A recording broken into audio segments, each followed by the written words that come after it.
கடந்த வாரம் பாராளுமன்ற உறுப்பினர் அர்ச்சுனா ராமநாதன் அவர்களுக்கும் பிரதேசவாசிகள் அல்லது காணி உரிமையாளருக்கும் இடையில் ஒரு தகராறு இடம்பெற்றது உங்கள் எல்லோருக்கும் தெரியும்.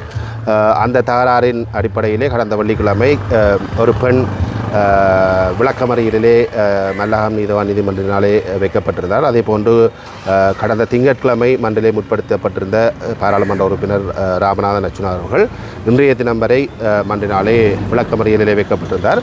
இன்று அந்த 2 வழக்குகளும் எடுத்துக்கொள்ளப்பட்டிருந்தது.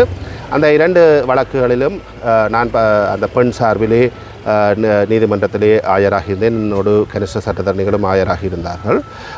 அந்த வழக்கிலே நாங்கள் 2 விதமான விண்ணப்பங்களை மேற்கொண்டிருந்தேன். ஒன்று அந்த பெண்ணை பிணையில் விடுதலை செய்ய வேண்டும் என்று கவர்மெண்டில் விண்ணப்பம் செய்த அடிப்படையிலே பெண் பிணையிலே விடுதலை செய்யப்பட்டிருக்கின்றார்.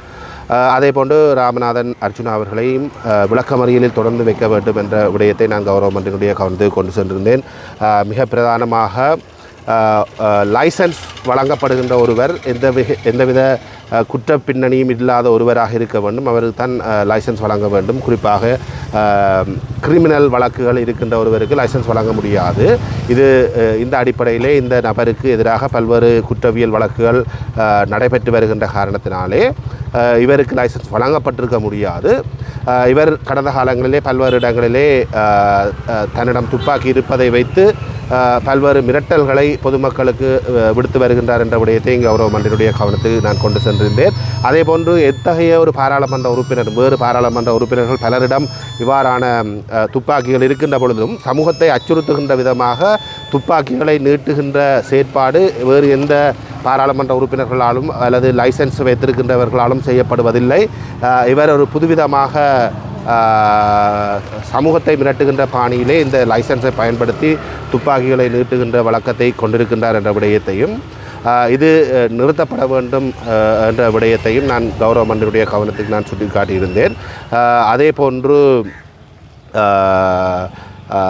இந்த ராமநாதன் அர்ச்சுனா அவருடைய விளக்கமறியல் காலத்தை நான் நீடிக்க வேண்டும் என்றும் வேண்டுகோள் விடுத்த பொழுதிலும் போலீஸார் இளவாலை போலீஸார் தங்களுக்கு இந்த விளக்கமறியலை நீடிக்க வேண்டிய தேவை இல்லை, விசாரணைகள் முடிவடைந்திருப்பதாக நீதிமன்றத்தில் தெரிவித்ததை அடுத்து விளக்கமறியலிலிருந்து அவர் பிணையிலே விடுதலை செய்யப்பட்டிருக்கின்றார். இருந்த போதிலும் கடுமையான பிணை நிபந்தனைகளை விதிக்குமாறு நான் கவர்மெண்டிடம் சுட்டிக்காட்டியிருந்தேன். குறிப்பாக அந்த லைசன்ஸை இடைநிறுத்த வேண்டும், அந்த துவக்கை நீதிமன்றத்திலே பாரப்படுத்த வேண்டும் போன்ற விடயங்களை நான் நீதிமன்றத்திலே விடுத்திருந்தேன். அதன் அடிப்படையிலே அவருடைய துவக்கு சான்று பொருளாக நீதிமன்றத்திலே முற்படுத்தப்பட்டிருக்கிறது. மேலதிகாரிக்கு தாக்கல் செய்யுமாறு போலீசாரிடம் கோரப்பட்டிருக்கிறது. இவருடைய லைசன்ஸை இடைநிறுத்துவது தொடர்பாக மேலதிகாரிக்கை சமர்ப்பிக்குமாறும் போலீசாருக்கு அறிவுறுத்தப்பட்டிருக்கின்றது.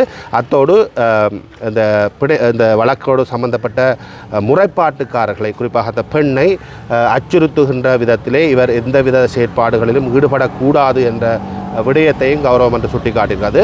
இந்த கடுமையான பிணை நிபந்தனைகளை மீறுகின்ற பட்சத்தில் இவருடைய பிணை ரத்து செய்யும் என்கின்ற விடயத்தையும் கவர்மெண்ட் இன்றைய தினம் பாராளுமன்ற உறுப்பினருக்கு தெரிவித்திருக்கிறது. ஆகவே மிக கடுமையான பிணை நிபந்தனை அடிப்படையிலே அவருடைய துப்பாக்கி நீதிமன்றத்திலே சான்று பொருளாக முற்படுத்தப்பட்டிருக்கின்ற நிலையிலே இன்றைய தினம் அவர் பிணையிலே விடுதலை செய்யப்பட்டிருக்கின்றார். இந்த வழக்கு எதிர்வரும் ஆகஸ்ட் மாதம் 19ஆம் தேதிக்கு தவறிடப்பட்டிருக்கின்றது.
கடந்த 2 தினங்களுக்கு முன்பாக இளவாலை போலீசாரால் கைது செய்யப்பட்ட பார்லமெண்ட் உறுப்பினர் ராமநாதன் அர்ச்சுனா இன்று வரை விளக்கமறியலில் வைக்கப்பட்டிருந்த நிலையில் இன்றைய தினம் பார்லமெண்ட் உறுப்பினர் அர்ச்சுனா ராமநாதனை 2 சரீரப்பணையில் மல்லாகம் நீதிமன்றம் விடுவித்தது.